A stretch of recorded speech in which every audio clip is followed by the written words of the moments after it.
सबसे पहले आप सभी को जय भीम, जय भारत, जय संविधान। और आज आप सभी को तथागत बुद्ध की जयंती की बहुत बहुत बधाई और हार्दिक मंगल कामनाएं। और यहाँ की आयोजक कमेटी जिन्होंने बेहद भव्य प्रोग्राम किया और वो सम्मानित जनता जिन्होंने बहुत इंतजार किया, आप सबका तहे दिल से जितना शुक्रिया करूं उतना कम है।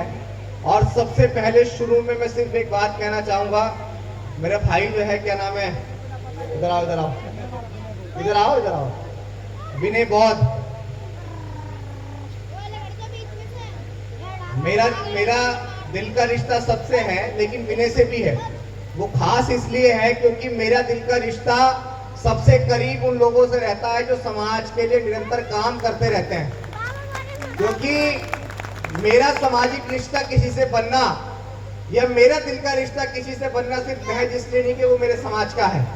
मेरा सामाजिक रिश्ता या दिली रिश्ता या प्यार मोहब्बत सिर्फ उस इंसान और उस शख्स से ज्यादा बनती है जो समाज की दुख तकलीफ मुसीबत और फूले पेरियार लड़ई अम्बेडकर और कांशीराम के मिशन को आगे बढ़ाने का काम करता है।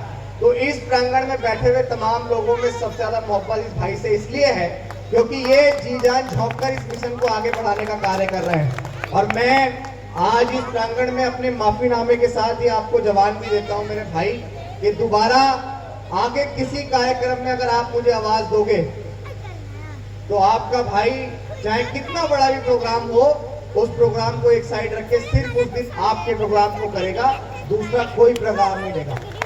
क्योंकि कई बार ऐसा हुआ कि मेरे प्रोग्राम लग जाते हैं और इस समय इनका भी फोन आता है और इनका भी प्रोग्राम होता है। मैं समय की एक सीमा को मतलब पूरा प्रयास करता हूँ कि मैं वहां जल्दी पहुंचूं, लेकिन मैं नहीं पहुंच पाता हूँ। चलिए थोड़ी सी बात कर ली जाए, जितने साथी हैं उनसे ही।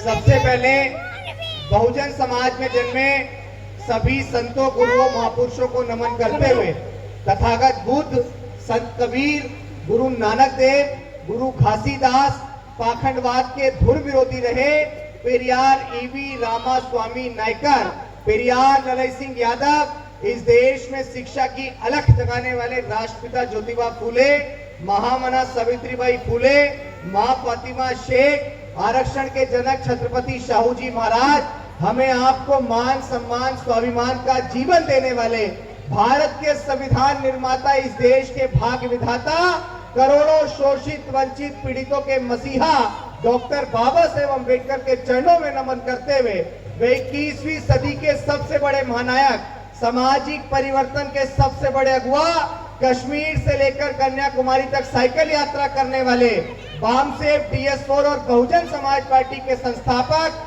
हमारे रहबर और मेरे गुरु जिनको पढ़कर मैंने सब कुछ सीखा, मान्यवर कांशीराम साहब के चरणों में नमन करते हुए अपनी बात को शुरू करूंगा। मान्यवर कांशीराम साहब का एक थॉट मुझे याद है, वो अक्सर कहते थे कि अगर आपको 2 लोग 10 लोग 20 लोग भी मिलते हैं तो समाज को समझाने में कभी भी भीड़ को देखकर अपने लहजे में बदलाव मत करना। अगर आपको 10 लोग भी मिलते हैं तो 10 लोगों को भी वही बात बताना जो आप 100 लोगों की भीड़ में बता रहे हैं। तो आप लोग ये बिल्कुल मत सोचना कि अभिषेक के लहजे में कोई परिवर्तन आएगा कि सामने लोग कम बैठे हुए हैं। अभिषेक को चाहे 4 लोग बैठे हुए हो, लेकिन मेरे लिए ये लोग बहुत ज्यादा हैं।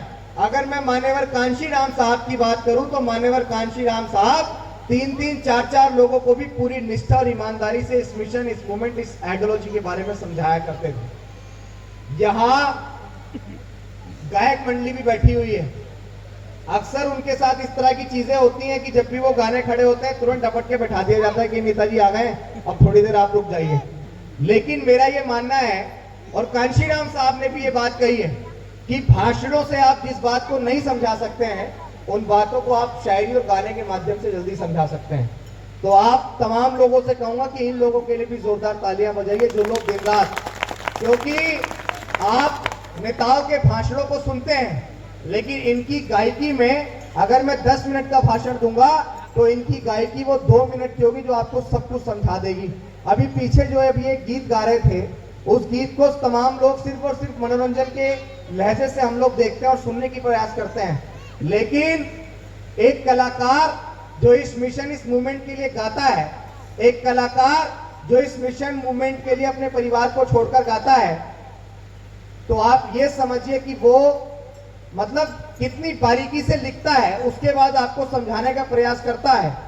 तो मैं ये कहूंगा कि आप हमेशा ये प्रयास कीजिए कि किसी भी व्यक्ति की गायकी को बीच में ना रोककर, नेता आ रहे हैं आ जाएंगे, बैठ के चले जाएंगे, हर एक व्यक्ति का अपना एक सम्मान है, किसी भी व्यक्ति का सम्मान कम नहीं है। इसीलिए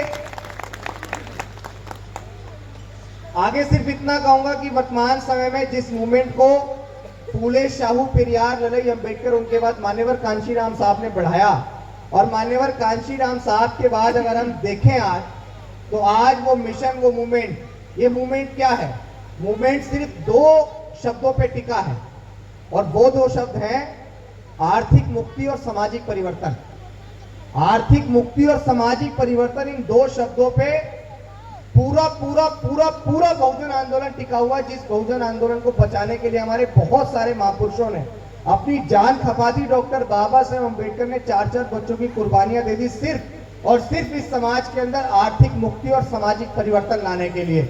लेकिन आज जब हमारे बहुत सारे लोग आरक्षण की वजह से नौकरियों पे लग चुके हैं, हमारे बहुत सारे लोग पढ़ लिखकर एसपी, डीएम, कलेक्टर बन चुके हैं, आज जब बहुत सारे लोग बड़े बड़े नेता भी बन चुके हैं, तो आज वो लोग जब सामाजिक परिवर्तन करके, आर्थिक मुक्ति करके, जो डॉक्टर बाबा साहेब अम्बेडकर और मान्यवर कांशीराम साहब ने कहा कि 21वीं सदी हमारी है और हमें इस देश का हुक्मरान बनना है, हमारे समाज को शासक जमात बनना है, तब हम उस चेयर से बहुत दूर चले गए, उस कुर्सी से बहुत दूर चले गए।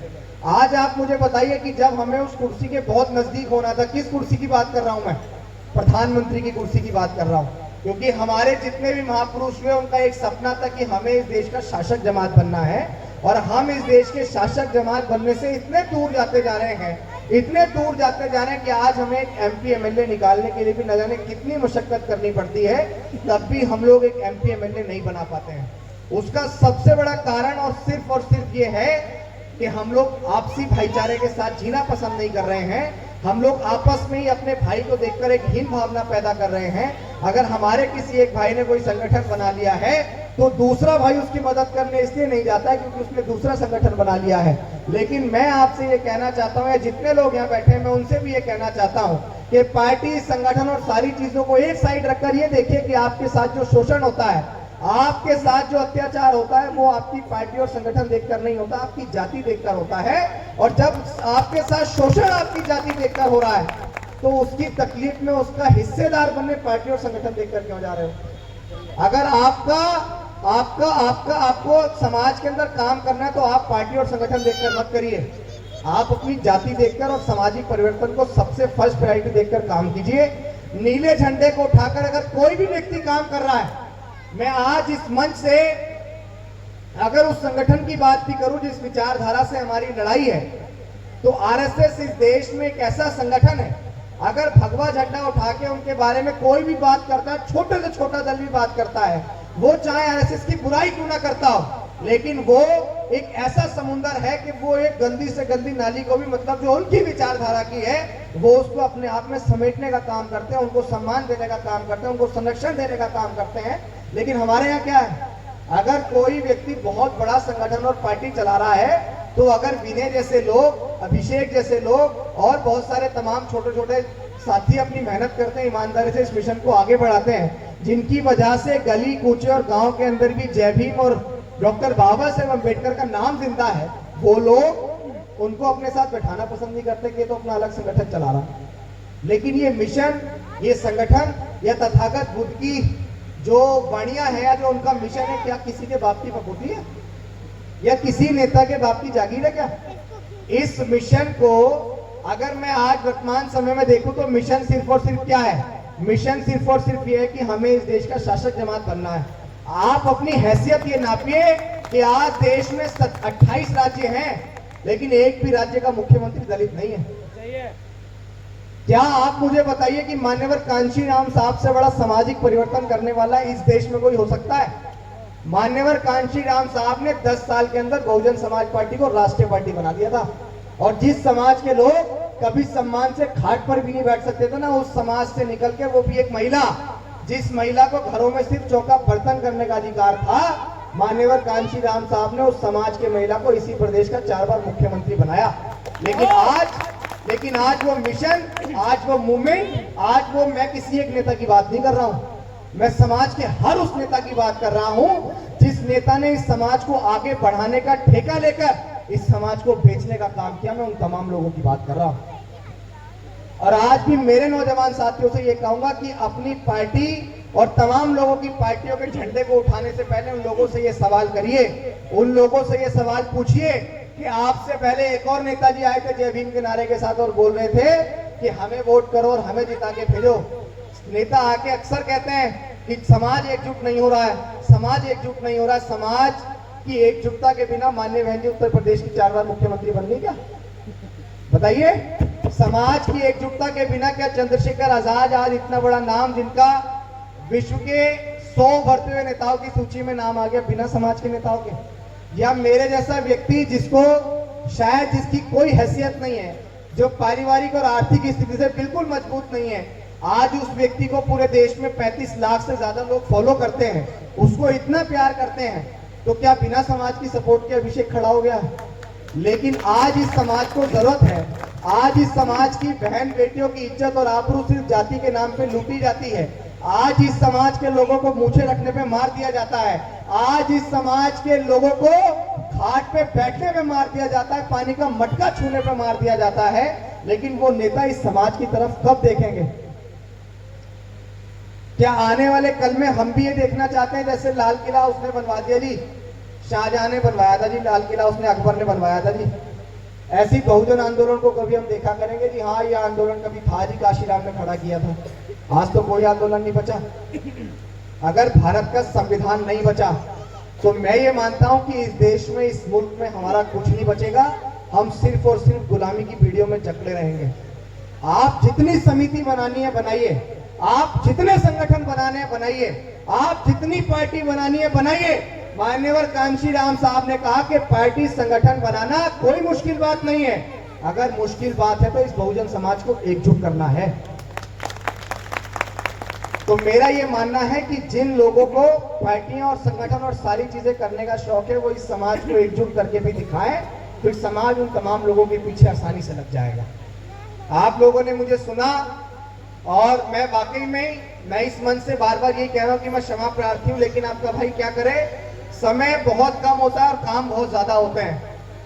लेकिन ये खुशी का जयंती का कार्यक्रम है तो आपका भाई लेट हो गया, लेकिन आपको कहीं दुख तकलीफ पीड़ा होती है तो आपका भाई 1 मिनट पहले ही पहुंचता होगा, 1 मिनट देरी नहीं लगाता होगा। जब आपके साथ कोई शोषण होता है, हालांकि वो हो ना, ऐसे खुशनुमा पलों को देखने के लिए ही हम दिन रात मेहनत करते हैं कि हमारे लोग भी बहुत अच्छे अच्छे कपड़े पहन के मंचों पे भाषण दें, हमारे लोग भी बहुत अच्छी अच्छी गाड़ियों के काफिले के साथ चलें, हमारे लोग भी माला पहनकर घूमें। इन अच्छे दिनों के लिए तो हम संघर्ष कर रहे हैं, इन ऐसे खुशी के पलों के लिए कि हमारे बच्चे भी खेलें, हमारे बच्चे भी बहुत अच्छी बेहतर से बेहतर शिक्षा हासिल करें। इसीलिए अभिषेक जाटव भी तपती धूप में कश्मीर से लेकर कन्याकुमारी तक साइकिल यात्रा करने की सोच रहा है। इसीलिए तो अभिषेक जाटव अपने समाज को जगाने के लिए पैदल पैदल समाज में जमीन पर उतरने का प्रयास करने की सोच रहा है, सिर्फ इसीलिए कि आज भी समाज में जो शोषण हो रहा है उस शोषण को हम लोग खत्म कर दें। आखिरी में सिर्फ इतना कहूंगा कि डॉक्टर बाबा साहेब अम्बेडकर एक ऐसा नाम है कि मैं उनकी तारीफ में जितने कसीदे पढ़ूं कम है। समाज के तमाम लोग मंचों पे आते हैं, बात रखते हैं, लेकिन मैं एक नज़्म आखिरी में पढ़ूंगा, उसके बाद अपनी बात को खत्म करूंगा। लुटा दे तेरे खातिर जान तो भी गम नहीं होगा, लुटा दे तेरे खातिर जान तो भी गम नहीं होगा, तेरे जैसा कोई अब जख्म का मरहम नहीं होगा। पढ़ा तुझको तो एक शायर के दिल की धड़कने बोली, कई सदियों तलक अब दूसरा अम्बेडकर नहीं होगा, कई सदियों तलक अब कांशी राम सा नहीं होगा।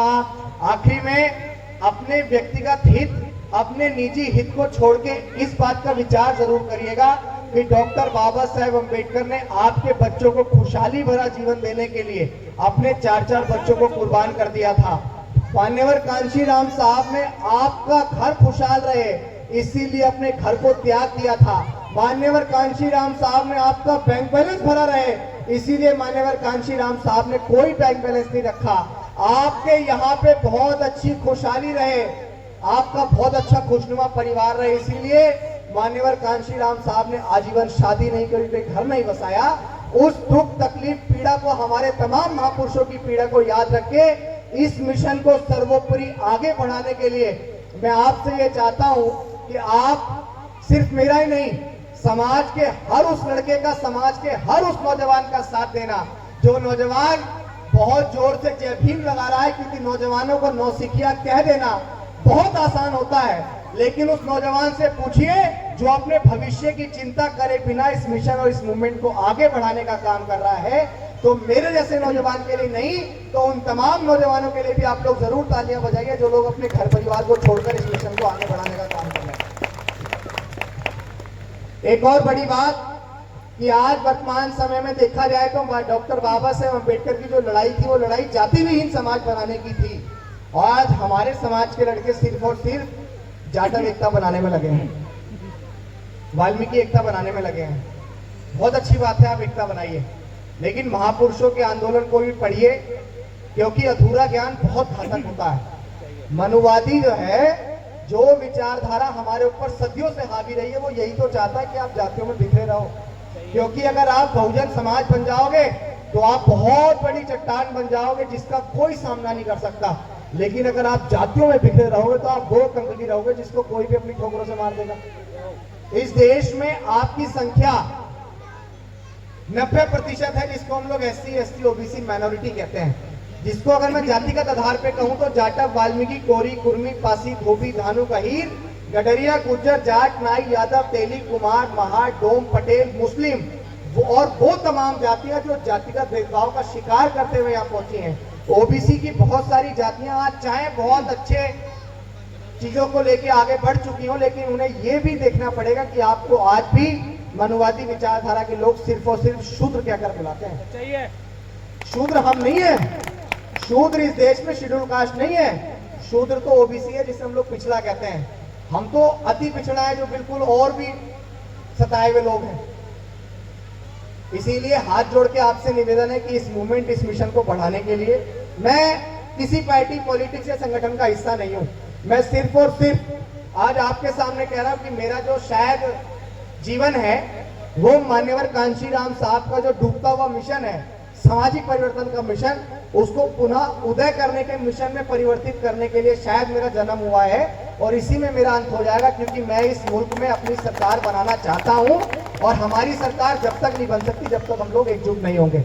आखिरी में एक शायरी उन लोगों के लिए जो समाज को गालियां देते हैं, और इसको आप लोग मेरा सिग्नेचर भी कह सकते हैं, जिसने पूरे देश में मेरी एक पहचान बनाई, जिससे बहुजन शायर के नाम से मुझे पहचान मिली। समाज में बहुत ज्यादा प्यार दिया, इतना प्यार दिया जिसकी मैं जिंदगी भर भी कीमत नहीं चुका सकता, कि एक छोटे से नौजवान को समाज ने इतना प्यार दिया और उस पर इतना विश्वास जताने का काम किया कि आज आपका भाई आपके उसी हिम्मत, आपके उसी जज्बे और आपके उसी सपोर्ट की वजह से किसी से भी सीना तान के भिड़ जाता है। बताओ कहीं झुकता है क्या आपका भाई? लेकिन वो ताकत सिर्फ मेरी नहीं है, वो ताकत आप सबकी है, वरना मेरे 4 हाथ पर थोड़ा ही है। अभिषेक और भी लोग बन सकते हैं, लेकिन अभिषेक और बनने के लिए आपको एक दृढ़ संकल्प रखना पड़ेगा इस मूवमेंट के लिए। अगर आपको कहीं कच्ची रोटी मिलेगी तो वो भी खानी पड़ेगी, और पकवान मिलेंगे तो वो भी खानी पड़ेगी। ये मिशन वर्तमान समय में तलवार की धार पे चलने के बराबर है। अगर आप इस मिशन में चल रहे हैं तो अपनी जान, मान, सारी चीजों की कुर्बानी देने के लिए भी तैयार रहना पड़ेगा, क्योंकि भारत का संविधान बचाना है तो किसी भी कीमत को चुकाना पड़ेगा। हम अम्बेडकरवादी हैं बेटा, कि हम अम्बेडकरवादी हैं बेटा। ये बात मैं उनको कह रहा हूं जो लोग डॉक्टर बाबा साहेब अम्बेडकर को गालियां बकते हैं और भारत के संविधान को बदलने की बात करते हैं, कि हम अम्बेडकरवादी हैं बेटा, कि हम अम्बेडकरवादी हैं बेटा। जिस दिन औकात पे आ गए ना तो तुम्हारी सारी गर्मी झाड़ देंगे। और बाबा साहेब को गाली मत देना दोबारा, कि संविधान को बदलने की बात मत करना दोबारा, वरना हम भी कानून भूल गए ना तो जितनी तुम्हारी लंबाई है उससे दुगना जमीन में गाड़ देंगे। और अगर हम ये कह रहे हैं कि जमीन में गाड़ देंगे तो संविधान की तरफ आंख मत उठाना, वरना सच में गड्ढा खोद लेना कि तुम्हें कहां गड़ना, हम तो गाड़ ही देंगे। क्योंकि जब तक संविधान सुरक्षित है, जब तक हम सुरक्षित हैं, जब तक बाबा साहब का मिशन सुरक्षित है, ये समाज सुरक्षित है, जब तक संविधान सुरक्षित है, ये देश सुरक्षित है, और हम देश की अस्मिता को लुटते हुए अपने जीते जी तो नहीं देख सकते। एक बात और, ये कलम है, इसके अंदर बहुत पावर है, इतनी पावर है कि जिसकी कोई भी सीमा नहीं है। इस कलम से ही आज हमारे जीवन में सारे बदलाव हुए हैं। लेकिन आखिर में इतना भी कहूंगा कि अगर आपके पास इस कलम की ताकत ना बचे, और बहुत सारे लोग जो आज संविधान को खत्म करने की बात कर रहे हैं, तो इस कलम को बचाने के लिए तलवार उठानी पड़े तो संकोच मत करना। बहुत बहुत धन्यवाद। जय भीम, जय भारत, जय संविधान। इजाजत चाहूंगा चलने की भी तुरंत। बहुत बहुत धन्यवाद।